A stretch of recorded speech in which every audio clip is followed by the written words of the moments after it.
Voice clear है?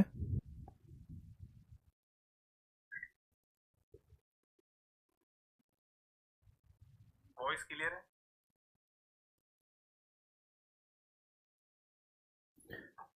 एक बार लाइक का बटन दबा दीजिए ताकि कंफर्म हो जाए ऑडियो क्लियर है, then after we will start the class.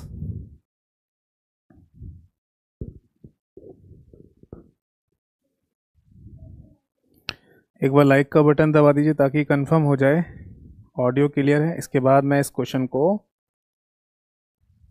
Discuss करूंगा। चलिए ठीक है, तो एवरीथिंग इज़ ओके नाउ और शुरू करते हैं हम अपने सेशन को, इस क्लास को। सबसे पहले नमस्कार सभी को नमस्कार। जैसा कि PYQ यानी कि प्रीवियस ईयर क्वेश्चंस हम डिस्कस कर रहे हैं, और उसी क्रम में मैं एक और क्वेश्चन आप सभी के सामने लेके आया हूं जो रिसेंटली अभी एक पेपर में पूछा गया है। ठीक है जी, ये एक PYQ। अब PYQ का मतलब प्रीवियस ईयर क्वेश्चन का मतलब ये नहीं कि पिछली साल आया होगा, इसी साल में भी जो पेपर्स हुए हैं उनमें जो क्वेश्चंस आए हुए हैं वो सब भी क्वेश्चन मैं आपको यहाँ पर कराने वाला हूँ। ठीक है जी, तो PYQ की सीरीज़ में एक और क्वेश्चन हम डिस्कस करेंगे।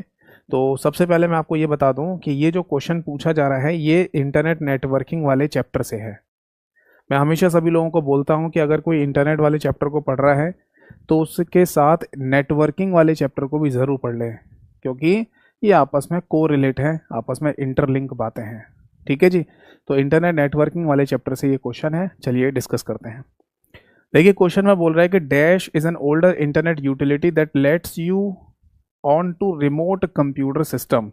हिंदी में अगर इसका अनुवाद देखा जाए तो इसे बोलेंगे कि डैश एक पुरानी इंटरनेट उपयोगिता है जो आपको दूरस्थ कंप्यूटर सिस्टम पर जाने की सुविधा देती है। क्या होगा इसका सही आंसर? पहले क्वेश्चन को बारीकी से समझते हैं।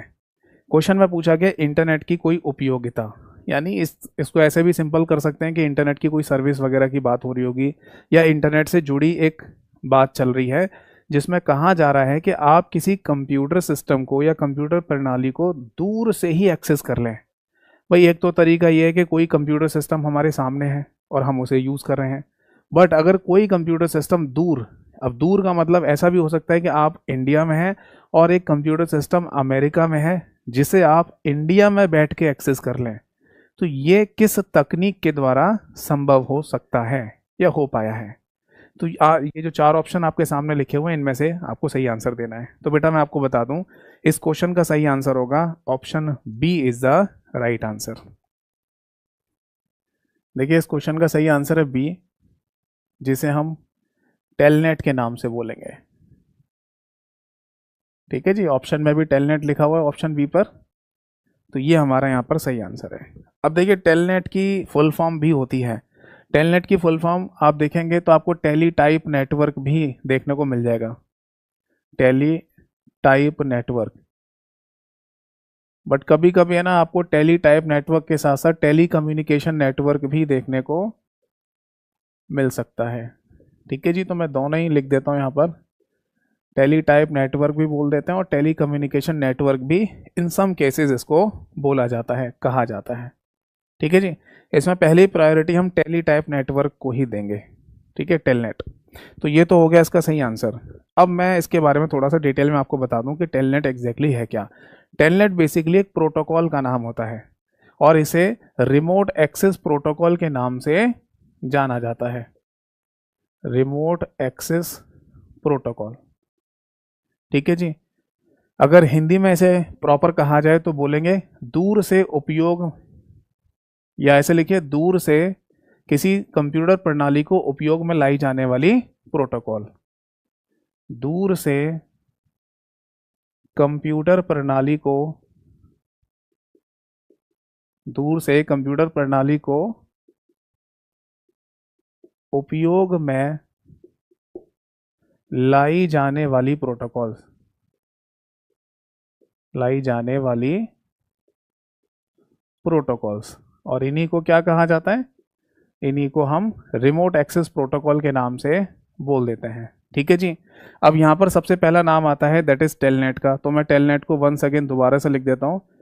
देखिए ऐसा ज़रूरी नहीं है कि टेलनेट को है ना स्मॉल में लिखा जा रहा है या कैपिटल में लिखा जाए, आप दोनों ही तरीके से लिख सकते हैं। यहाँ केस सेंसिटिव की बात नहीं चल रही है, ये कि एक प्रोटोकॉल का नाम है बस। अब एक क्वेश्चन सबसे पहला हमारे दिमाग में ये आता है कि ये प्रोटोकॉल चीज़ क्या चीज़ होती है, प्रोटोकॉल का मीनिंग क्या है। तो मैं अक्सर आपको बताता ही रहता हूँ कि प्रोटोकॉल का मतलब है set of rules and regulation of networking.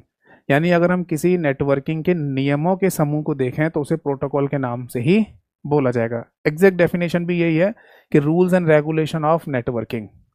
But अभी भी हमें ये नहीं समझ में आता कि प्रोटोकॉल होता क्या है। तो पता चला कि किसी ना किसी प्रोग्रामिंग भाषा में लिखा गया एक प्रोग्राम ही होता है प्रोटोकॉल। जैसे C++, जावा या पाइथन जैसी प्रोग्रामिंग भाषाओं का इस्तेमाल करके आप एक प्रोग्राम लिखेंगे, वो प्रोग्राम क्या कहला रहा है, नेटवर्किंग के फील्ड में प्रोटोकॉल कहलाता है बस। यानी अगर ये कहा जाए कि टेलनेट एक प्रोटोकॉल है, तो टेलनेट एग्जैक्टली है क्या, तो आप बोलेंगे टेलनेट एक प्रोटोकॉल है, बट एग्जैक्टली क्या है, प्रोग्राम भी है। तो ये बात ध्यान रखिए कि पूरा इंटरनेट नेटवर्किंग इन्हीं प्रोटोकॉल की मदद से ही चलता है, यानी इन्हीं प्रोग्राम की मदद से चलता है।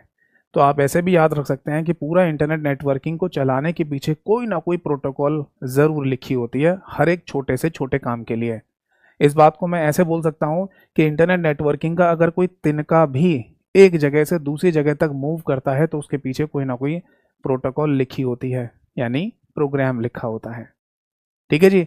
तो इन्हीं प्रोटोकॉल में एक प्रोटोकॉल टेलनेट नाम की भी है जिसका इस्तेमाल रिमोट लॉगिन के लिए किया जाता है। ठीक है, अब मैं एक एग्जांपल से आपको बता देता हूँ। जैसे मेरा एक दोस्त अमेरिका में रहता है और वो ये बोले कि मेरे कंप्यूटर में किसी सॉफ्टवेयर की खामी आ गई है, यानी खराबी आ गई है, क्या तुम उसे ठीक कर सकते हो। मैंने कहा ठीक कर दूंगा। तो क्या मुझे अमेरिका जाने की ज़रूरत है? नहीं, मैं अपने दोस्त से बोलूँगा कि तुम अपने कंप्यूटर को मुझे रिमोट एक्सेस करने दो और मैं तुम्हारे कंप्यूटर में सॉफ्टवेयर की दिक्कत को दूर कर दूंगा। इसके पीछे कुछ सॉफ्टवेयर्स का भी हाथ होता है। ये तो प्रोटोकॉल हैं जो मेन रूप से मुख्य रूप से काम में लाई जा रही हैं, बट कुछ सॉफ्टवेयर्स हैं जिनका होना भी ज़रूरी है, जो मेरे दोस्त के कंप्यूटर में और मेरे कंप्यूटर में दोनों में होना चाहिए। जैसे उदाहरण के तौर पर एक सॉफ्टवेयर का नाम है एमी एडमिन, या एक सॉफ्टवेयर का नाम है एनी डेस्क।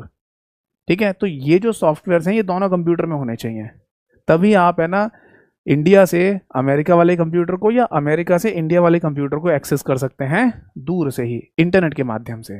बट ये ध्यान रखिए, जैसे मैंने एनी डेस्क का नाम लिया या एमी एडमिन वाले सॉफ्टवेयर का नाम लिया, ये सॉफ्टवेयर जो काम कर रहे हैं, जो हमें दिखाई देते हैं कंप्यूटर पे, इनके पीछे यही प्रोटोकॉल्स काम कर रही होती हैं जिनके द्वारा ये रिमोट एक्सेस हो पाता है। यानी देखा जाए तो मुखौटे के रूप में, यानी हमारे सामने तो एक सॉफ्टवेयर है, जबकि बैकग्राउंड में प्रोटोकॉल ही जिम्मेदार है जो ये रिमोट एक्सेस करने की परमिशन दे रही है। ठीक है जी। तो फाइनली हमें समझ में आ गया कि अगर हम बात कर रहे हैं यहाँ पर रिमोट एक्सेस प्रोटोकॉल्स की, तो उसमें टेलनेट नाम की प्रोटोकॉल के जरिए हम रिमोट एक्सेस कर सकते हैं। अब मैं समझता हूँ कि रिमोट से तो कोई कंफ्यूज नहीं हो रहा कि रिमोट का मतलब क्या है।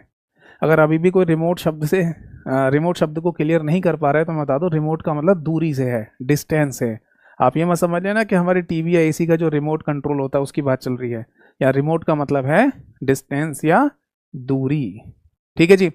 बट मैं आपको बता दूं कि टेलनेट अकेली एक ऐसी प्रोटोकॉल नहीं है जिसका इस्तेमाल रिमोट एक्सेस के लिए किया जाता है, और भी कई सारी प्रोटोकॉल हैं। जैसे मैं यहाँ पर एक नाम लिख देता हूँ, SLIP। ठीक है, मैं फुल फॉर्म बोल देता हूँ, आपको अगर नोट करना हो तो नोट कर लीजिएगा। इसे सीरियल लाइन इंटरनेट प्रोटोकॉल के नाम से बोला जाता है। एक और प्रोटोकॉल इसी काम में सहायता या सहायक होती है, जिसे PPP कहते हैं, यानी कि पॉइंट टू पॉइंट प्रोटोकॉल। इसका इस्तेमाल भी रिमोट एक्सेस में किया जाता है। एक और प्रोटोकॉल का नाम लिख सकते हैं आप, PPPoE। इसका फुल फॉर्म है point to point protocol over Ethernet. एक और प्रोटोकॉल लिख लीजिए, दैट इज PPTP। इसे हम point to point tunneling protocol के नाम से बोलते हैं। मैं फिर दोबारा से दोहरा देता हूँ, point to point tunneling protocol. ठीक है जी। तो ये कुछ प्रोटोकॉल्स के नाम मैंने यहाँ पर लिखे हैं। एक नाम मुझे और भी याद आ रहा है, दैट इज RAS। ये भी लिख लीजिए। ये RAS बेसिकली विंडोज समझते हैं, विंडोज ऑपरेटिंग सिस्टम हमारे कंप्यूटर के अंदर है, जो कि माइक्रोसॉफ्ट कंपनी का है। तो या तो विंडोज कह दीजिए या फिर माइक्रोसॉफ्ट कंपनी का कह दीजिए RAS प्रोटोकॉल, जिसे रिमोट एक्सेस सर्विस के नाम से भी बोला जाता है। Windows remote access service, remote access service.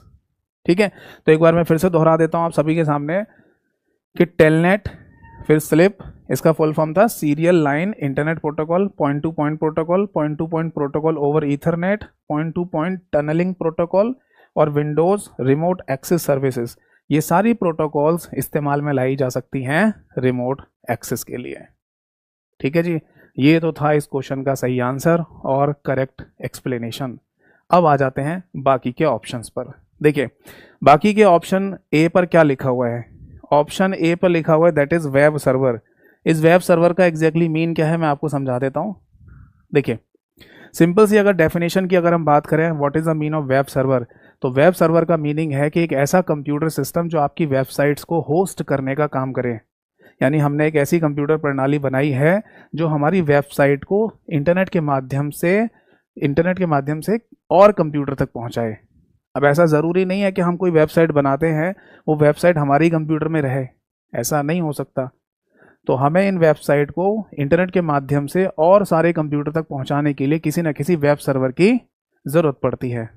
ठीक है जी, तो एक वेब सर्वर पर हम अपनी वेबसाइट का कंटेंट रखेंगे और वही हमारी वेबसाइट के कंटेंट को होस्ट करने का काम करेगा, यानी कि और कंप्यूटर तक पहुंचाने का काम करता है। इस सभी में इंटरनेट की ज़रूरत हमें पड़ेगी। जैसे एक वेब सर्वर का नाम अगर आप एग्जाम्पल के तौर पे जानना चाहते हैं तो लाइट स्पीड के नाम से एक वेब सर्वर का नाम है, IIS के नाम से भी एक वेब सर्वर का नाम है। ठीक है, ये आप चाहें तो नोट कर सकते हैं। ठीक है, एक अपाचे के नाम से भी वेब सर्वर होता है। ठीक, एक ऑप्शन और भी दे रखा है दैट इज ऑप्शन सी पर लिखा है वेब ब्राउजर। ये क्या होता है? देखो बेटा, वेब ब्राउजर हम सभी को पता है कि एक एप्लीकेशन सॉफ्टवेयर है जिसके द्वारा हम वेबसाइट्स को एक्सेस कर पाते हैं, उपयोग में ला पाते हैं अपने कंप्यूटर के अंदर। अगर मैं किसी भी वेबसाइट को, चाहे वो यूट्यूब की हो, फेसबुक की हो, wikipedia.com की हो, चाहे कोई भी वेबसाइट हो, उसे मैं अपने कंप्यूटर में अगर यूज़ करना चाहता हूँ, देखना चाहता हूँ, तो मुझे किसी ना किसी वेब ब्राउज़र की आवश्यकता पड़ेगी। जैसे आज के समय पर कुछ फेमस वेब ब्राउज़र हैं, गूगल क्रोम या मोजिला फायरफॉक्स, या आपने सुना होगा विंडोज़ ऑपरेटिंग सिस्टम का माइक्रोसॉफ्ट एज वेब ब्राउज़र, जिसको पहले इंटरनेट एक्सप्लोरर के नाम से भी जाना जाता था। एप्पल कंपनी का सफारी के नाम से वेब ब्राउज़र है, जिनके ये सब एग्जाम्पल हैं जिनके द्वारा आप वेबसाइट्स एक्सेस करते हैं। कुछ और जानना है तो ऐसे भी जान सकते हैं कि सबसे पहला web browser world wide web के नाम से बना था। बट ध्यान रखिए, वर्ल्ड वाइड वेब ये www नहीं है। आप बोलेंगे www ही तो है, वर्ल्ड वाइड वेब नहीं। वर्ल्ड वाइड वेब, तीनों शब्दों के बीच का गैप हटाकर इन तीनों को शब्दों को चिपका दो, फिर जो नाम बने वो था वर्ल्ड वाइड वेब। दुनिया का सबसे पहला वेब ब्राउज़र जो 1990 में टिम बर्नर्स ली नाम के व्यक्ति ने बनाया था। फिर एक शब्द के साथ ये कंफ्यूजन क्रिएट कर रहा था, वो है www, जिसमें वर्ल्ड वाइड वेब तीनों शब्दों के बीच में गैप होता है। ठीक है ना, वो शब्द और ये वर्ल्ड वाइड वेब तीनों शब्द चिपके हुए, ये क्या हो रहा है? कंफ्यूजन क्रिएट कर रहा था। इसलिए वर्ल्ड वाइड वेब ब्राउज़र का नाम बदलकर बाद में नेक्सस कर दिया गया। फिर एक पॉइंट और याद रख सकते हैं कि ये जो वर्ल्ड वाइड वेब नाम का दुनिया का सबसे पहला वेब ब्राउज़र था, इसमें केवल टेक्स्ट दिखता था, कोई ग्राफिक्स, कोई चित्र वगैरह नहीं दिखता था, केवल और केवल शब्द दिखाई देते थे, अक्षर दिखाई देते थे। फिर 1993 में 1993 में मार्क एंड्रीसन नाम के एक व्यक्ति ने सबसे पहला ग्राफिकल वेब ब्राउज़र बनाया जिसमें फोटोग्राफ्स वगैरह दिखाई दिए, ग्राफिक्स दिखाई दिया। उसका नाम रखा गया मोज़ैक। फिर बाद में मोज़ैक का नाम भी बदल के नेटस्केप किया गया। ठीक है, तो ये वेब ब्राउज़र के बारे में जानकारी आप रख सकते हैं। एक लास्ट ऑप्शन और बचा है दैट इज www। यही मैं शब्द की बात कर रहा था, www यानी वर्ल्ड वाइड वेब। इसमें क्या होता है, वर्ल्ड वाइड वेब जब आप लिखेंगे तो तीनों शब्दों के बीच में गैप लिखना पड़ता है, गैप देना पड़ता है आपको। ठीक है जी, ये वर्ल्ड वाइड वेब एग्जैक्टली क्या होता है? ये एक ग्लोबल नेटवर्क का नाम है। आपने कभी भी कोई वेबसाइट खोली होगी तो वेबसाइट का URL टाइप करते हो या वेबसाइट एड्रेस बोल सकते हैं, जैसे www.google.com, www.facebook.com। तो शुरुआत में www जो आप लिखते हैं ये क्या है? ये ग्लोबल नेटवर्क का नेम है जो दर्शाता है कि आप एक ग्लोबल यानी वैश्विक नेटवर्क से जुड़े हुए हैं, एक ऐसा नेटवर्क जो पूरी पृथ्वी पर बना हुआ है, पूरी पृथ्वी को कवर करता है।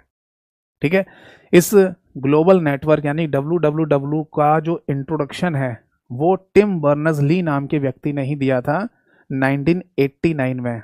ठीक है ना, ये वही नाम है जो मैंने अभी बोला कि दुनिया का सबसे पहला वेब ब्राउज़र किसने बनाया? टिम बर्नर्स ली ने। इसी ने ही ये नाम दिया था ग्लोबल नेटवर्क का 1989 में। बट www यानी कि वर्ल्ड वाइड वेब जो ग्लोबल नेटवर्क है, इसकी जो शुरुआत हुई थी वो 1990 से हुई थी। तो कई बार एग्जाम में ये पूछते हैं कि www कब इंट्रोड्यूस हुआ? तो अगर 1990 नहीं लिखा है यानी 1990 ऑप्शन में ना आए तो 1989 सही आंसर हो सकता है, क्योंकि टिम बर्नर्स-ली ने सबसे पहले ये शब्द 1989 में ही बताया था। इसकी डेफिनेशन 1989 में ही दी थी। ठीक है जी, तो आई होप सो कि है ना आपको ये सारी बातें समझ में आ गई होंगी, क्वेश्चन समझ में आ गया और बाकी के ऑप्शंस के बारे में भी आपको पता चल गया। जो बातें मैंने आपको बताई आप स्पीड धीमी करके उन्हें नोट डाउन भी कर सकते हैं, वो भी इम्पॉर्टेंट बातें थी। ठीक है जी, तो अभी है ना मैं आपको एक क्वेश्चन और दिखाऊंगा और उस क्वेश्चन का आंसर है ना आप दीजिएगा कमेंट सेक्शन में क्या सही आंसर होगा, और उस क्वेश्चन को मैं अगले PYQ वीडियो में एक्सप्लेन करूंगा। ठीक है जी, ये है वो क्वेश्चन, इसका आंसर आपको बताना है कमेंट सेक्शन में। ठीक है जी, और इसका सही आंसर आप बताइए कमेंट सेक्शन में क्या हो सकता है, और इसी क्वेश्चन को मैं अगले सेशन में अगली वीडियो में PYQ वाले सेशन में डिस्कस कर लूँगा। ठीक है ना, तो अब मैं आपको जल्दी से बता दूं कि देखिए क्वेश्चंस के थ्रू प्रैक्टिस करना ये तो ठीक है, अच्छी बात है, क्वेश्चन के थ्रू आप प्रैक्टिस कर सकते हैं, बट इन क्वेश्चंस को प्रैक्टिस करने से पहले एक थ्योरेटिकल कॉन्सेप्ट जानना भी बेहद ज़रूरी है, और वो आता है थ्योरेटिकल क्लासेस से। तो अगर आपको लगता है कि मेरे को एक थ्योरेटिकल क्लासेस कंप्लीट कर लेनी चाहिए पहले, तो ये सबसे बेस्ट सोल्यूशन है। इसके बाद फिर आप MCQs प्रैक्टिस कीजिए खुद से, या फिर मेरे थ्रू भी कर सकते हैं जैसे मैं कराता रहता हूँ। ठीक है ना, तो अगर किसी के पास मेरी क्लासेस हैं तो बहुत बढ़िया बात है, इंटरनेट नेटवर्किंग की क्लासेस आराम से देखिए, सुनिए, समझिए कि क्या कॉन्सेप्ट होता है इंटरनेट नेटवर्किंग का, जिससे क्वेश्चंस बनाए जाते हैं एग्जाम में। और अगर किसी के पास मेरी क्लासेस नहीं है तो इस सेशन यानी कि इस क्लास के डिस्क्रिप्शन में मैंने एप्लीकेशन का लिंक भी डाला हुआ है, जहाँ पर आपको कंप्लीट बैच मिल जाएगा कंप्यूटर का, और आप उसमें एनरोल कर सकते हैं। फिर भी अगर कोई दिक्कत डाउट परेशानी हो तो मैंने अपना व्हाट्सएप नंबर इस सेशन के टाइटल में भी दिया है, मैं दोहरा भी देता हूँ, 8448832987। आप मेरे से इंक्वायरी कर सकते हैं किसी भी प्रकार का कोई डाउट हो तो। ठीक है, मैं जितना जल्दी होगा रिप्लाई करने की पूरी कोशिश करूँगा। तो कमेंट सेक्शन में बताइए इस क्वेश्चन का सही आंसर क्या होगा, और इसे डीपली डिस्कस करेंगे अगले PYQ में। तब तक के लिए नमस्कार सभी को, जय हिंद, वंदे मातरम।